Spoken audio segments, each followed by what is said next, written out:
Jabat tangan dengan saudara sepupu. Saya punya ibu perempuan. Yalah, ibu kita perempuan ya. Lalu ibu perempuan tadi punya saudara perempuan. Saudara perempuan ibu punya anak perempuan. Lalu saya bersalaman dengan dia. Apakah saya mahram? Tidak. Mahram saya, ibu saya, adik ibu saya, kakak ibu saya, saudara saya kandung, kakak saya, adik saya, anak adik saya, anak kakak saya. Itu mahram. Sedangkan ibu kami adik-beradik, lalu saya laki-laki, iya saya masih laki-laki.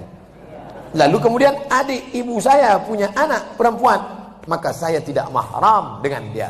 Saya bisa nikah dengan dia. Maka ini tidak mahram, maka jaga aurat, jaga mahram. Jangan sampai kita jatuh kepada perbuatan haram.